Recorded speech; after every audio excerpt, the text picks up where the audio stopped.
आगे सबको दे रहे, अगर आदमी को एक बोतल भी देना तो जल्दी निपट जाएगा। लॉकडाउन 3 के पहले दिन देश भर से शराब की दुकानों के बाहर लगी लंबी लंबी लाइनों की तस्वीरें वायरल हो गई हैं।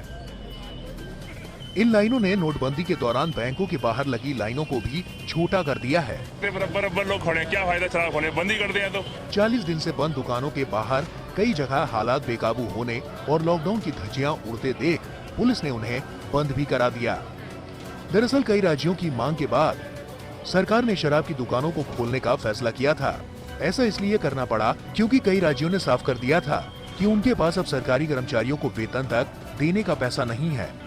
इसको लेकर सोशल मीडिया पर काफी चर्चा है कि क्या राज्यों की अर्थव्यवस्था शराब के भरोसे चल रही है?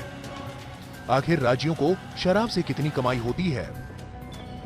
दरअसल शराब पर लगने वाले एक्साइज टैक्स यानी आबकारी शुल्क राज्यों के राजस्व में एक बड़ा योगदान करता है। राज्यों के राजस्व का एक बड़ा हिस्सा शराब और पेट्रोल डीजल की बिक्री से आता है। इन दोनों पर ही जीएसटी नहीं है और सभी राज्य सरकारें अपनी मर्जी से इन पर टैक्स वसूलती हैं।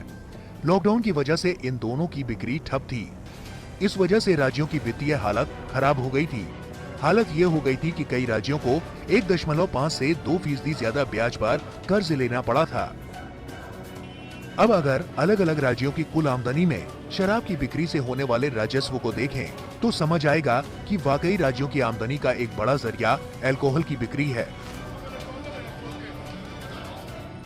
ज्यादातर राज्यों के कुल राजस्व का 15 से 30% हिस्सा शराब से आता है। शराब की बिक्री से यूपी और उत्तराखंड को कुल टैक्स राजस्व का करीब 20% हिस्सा मिलता है। सभी राज्यों की बात की जाए तो पिछले वित्त वर्ष में उन्होंने कुल मिलाकर करीब 2.5 लाख करोड़ रुपए की कमाई यानी टैक्स राजस्व शराब बिक्री से हासिल की थी।